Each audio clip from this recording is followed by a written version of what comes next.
Fala galera, beleza? Quem tá falando com vocês aqui é o Zeca. Hoje eu tô me segurando pra não passar raiva. Eu tô me segurando pra não passar raiva.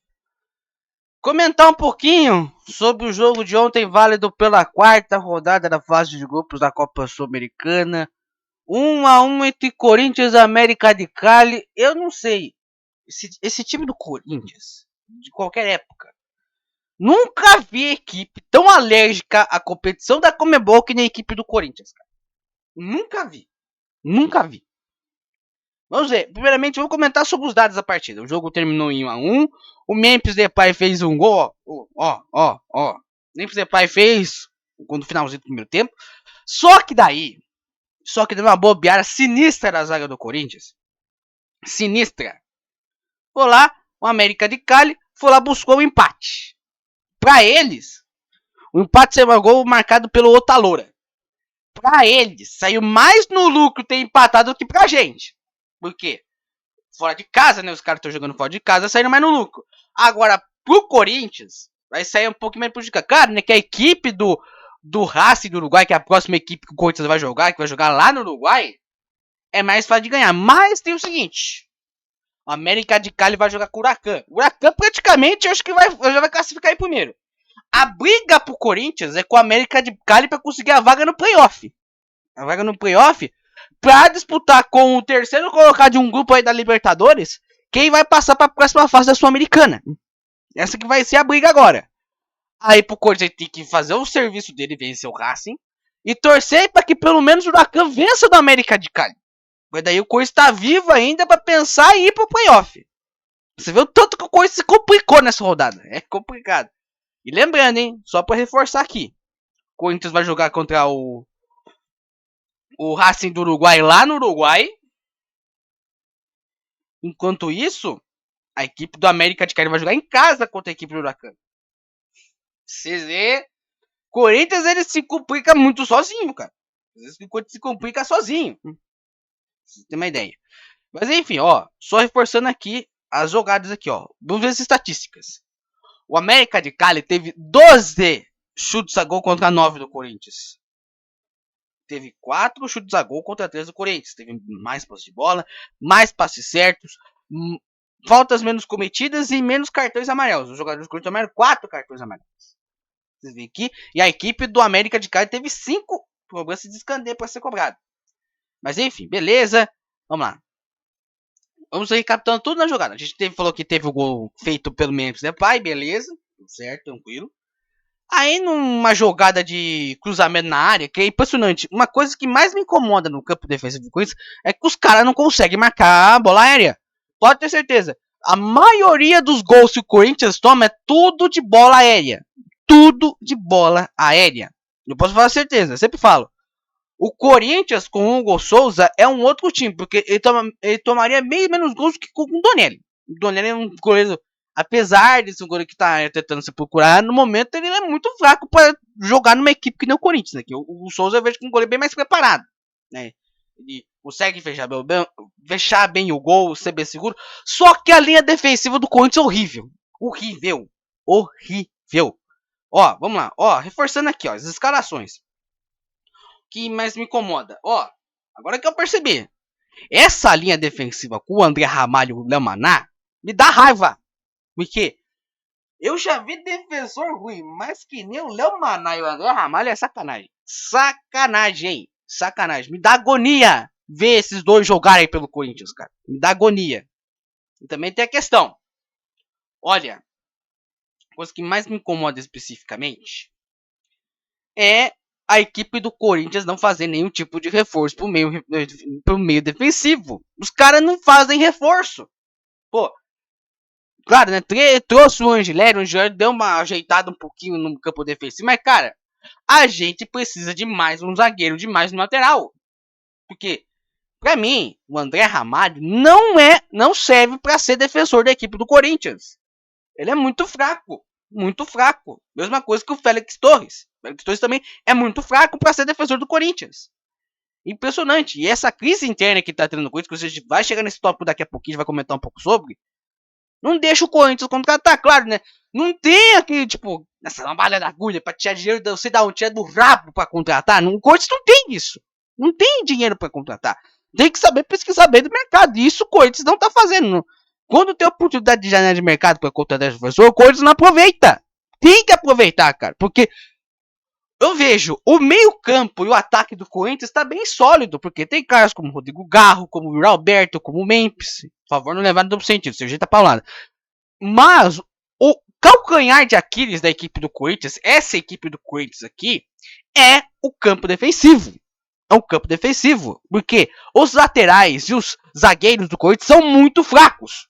Principalmente o Félix Torres e o André Ramalho. Isso sem contar o Lemaná, que nem é pra ser titular. É reserva. Tá quebrando um galho. Mas se o Zé Benício me ficaria no banco. Não tem necessidade de deixar ele de titular. Ficaria no banco. Então, o mais necessário por agora, mesma coisa. No início do ano passado, a gente tá passando dificuldade por causa que o Corinthians tá demorando para entrar no mercado.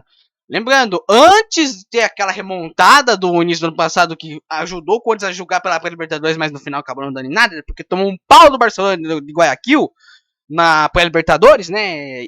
É alérgico à pré-Libertadores, essa porcaria de time do Corinthians. Mas, um detalhe: se não tivesse corrido aquela janela lá da metade do ano por aí que trouxe o Memphis, trouxe o Rodrigo Garro, trouxe outros jogadores, o Corinthians pode ter certeza, ou estaria brigando para não cair no final da temporada, ou teria caído.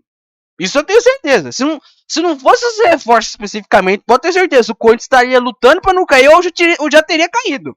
Já teria caído.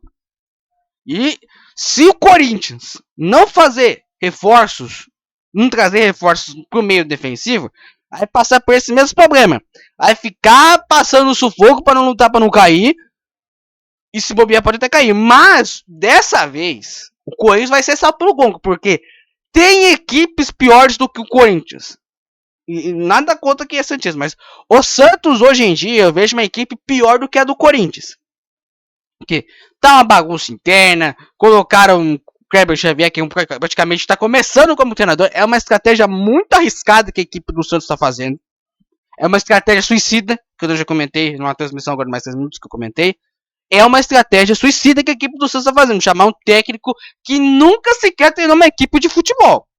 É uma estratégia suicida. Então isso pode custar caro para a equipe do Santos. Pode custar muito caro. Também tem outras equipes que estão muito aquém do esperado, mas que ainda podem se reencontrar no campeonato. Né? Mas o Santos também, se não tiver muito bem preparado, pode ter certeza que vai lutar para não cair de novo esse ano. Mas como o nosso foco aqui é o Corinthians, se o Corinthians não quer brigar para não cair esse ano, aproveitar essa janela que tiver no meio do ano para fazer reforços no campo defensivo. É o que mais se necessita por agora. Que não comentei com meu colega Ian Fernandes, um abraço pro Ian, que ele chegou a comentar. O Corinthians, hoje em dia, sofre o mesmo problema daquela equipe do Flamengo de 2021, 2022, que tem um meio campo e um ataque muito sólido, mas o campo defensivo muito fraco. É o que faz se comparar, né? Que essa equipe toda do Corinthians sofre desse mesmo problema que o Flamengo de 2022 sofria, que é você ter um meio de campo e um ataque bem sólido, só que uma defesa muito fraca.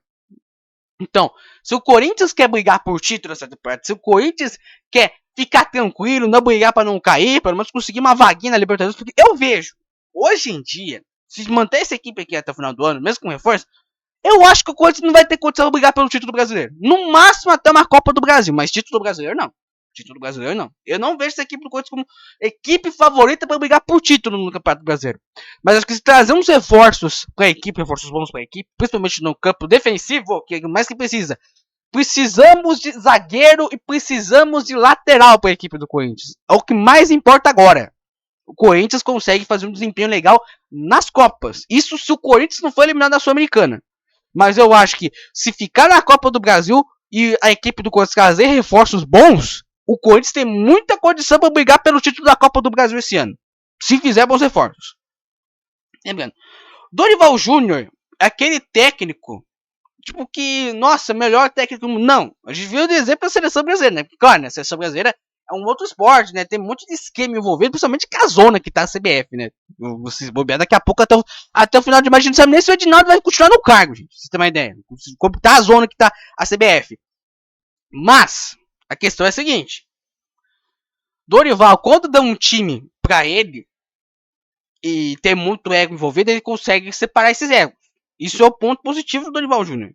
A questão do Dorival é que eu vejo que se quiserem reforços melhores para ele, acho que ele consegue entregar um trabalho melhor defensivamente, porque o cara sabe fazer um trabalho bem defensivo e consegue recuperar muito bem jogadores. Um bom exemplo disso é o Igor Coronado, que já informando sobre que o Dorival está integrando muito bem o Igor Coronado, conseguiu readequar ele para a equipe do Corinthians. Isso é um bom mérito do Dorival. Então, mas se querem uma equipe para competir por título, tem que aproveitar a oportunidade que tiver de janela para reforçar o campo defensivo da equipe do Corinthians, porque se for seguir nesse campo defensivo atual, essa equipe do Corinthians ainda vai passar sufoco. Vai passar sufoco. E aliás, eu ia comentar sobre a parte política do Corinthians. Mais uma vez a oposição entrou com um processo de impeachment contra o presidente Augusto Melo. Você já foi jogado lá para o presidente do Conselho Deliberativo, lá, o Romeu Tuma Júnior. E é isso, né? Essas brigas internas mais prejudicam o Corinthians do que atrapalham, né? Vamos ser sinceros. Desde a época da renovação de transparência assim, o Augusto Melo é um dirigente muito desorganizado. Isso dá pra ver, o cara não tá conseguindo acertar o time do Corinthians. É muito desorganizado. É uma coisa disso, coisa daquilo, mas ele sempre erra o time em contratação. Isso me incomoda muito. Não que eu seja a favor do impeachment do Augusto Melo. Eu só vou ser a favor se aparecer a prova que ele cometeu crimes. Principalmente o esquema da Vativete. Mas o que mais me incomoda é que a oposição está querendo abrir esse processo sem ainda ter sido dado o resultado do inquérito policial. Porque estão sendo abertos esse inquérito policial sobre o esquema da Vativete, né? Que teve contratos meio suspeitos, esquema do laranja, história muito mal contada. Então, vamos. Minha humilde opinião é a seguinte: vamos esperar primeiro ter o resultado do inquérito policial. Se for comprovado que ele está envolvido com esse problema no cartório, aí vocês abrem o processo. A impressão que dá, se abrir esse processo do jeito que está aí, sem ter nenhum tipo de prova, praticamente vocês estão tentando dar uma tentativa de golpe, cara. Isso aí fica mal para vocês mesmos. Então, se eu fosse o pessoal dos caras, esperava o inquérito policial terminar, ter o resultado tudo certinho, porque daí sim, se for comprovado que ele tem culpa no negócio, aí sim eu abriria o processo. Porque de momento agora não tem nada comprovado, então não faz sentido você abrir o processo por agora, né, gente? Então, essa é a minha opinião sobre essa questão interna do Corinthians, tá me revoltando também, desse empate, né, que teve com a equipe da América do Cali, de Cali da Colômbia. E aí o esquema é o seguinte: próximo jogo do Corinthians da Sul-Americana vai ser contra o Racing do Uruguai. Vai ser... Deixa eu só confirmar aqui. Vai ser no dia... É ao vivo mesmo, gente. Eu tô confirmando agora. Vai ser no dia 15. Ou seja, vai ser... Vai ser na quinta-feira que vem. No próximo dia 15. E é isso. O Corinthians também vai jogar no Campeonato Brasileiro também. Antes que eu me esqueça. Tem que lembrar qual que vai ser o próximo jogo do Cortinas. O próximo jogo do Corinthians vai ser agora contra o Mirassol. Um sábado. Vai ser jogado lá no Maião. Jogo lá no Maião. Em Mirassol. Um dia eu quero visitar a cidade de Mirassol também, que fica aqui no interior de São Paulo, né? Não sei se é muito longe da cidade onde eu moro, mas eu quero dar uma passada lá no Maião, lá em Mirassol, para acompanhar a partida da equipe amarela do Mirassol, né? Primeira Série A da equipe do Mirassol. Enfim, já falamos muito por aqui, né? Já emendamos, já cascamos um bico aqui na diretoria do Corinthians, também comentando sobre como foi o jogo entre a equipe do Corinthians com a equipe do América de Cali. Fique atento na programação do nosso canal, que em breve vai estar gravando novos vídeos. Um forte abraço a todos e valeu!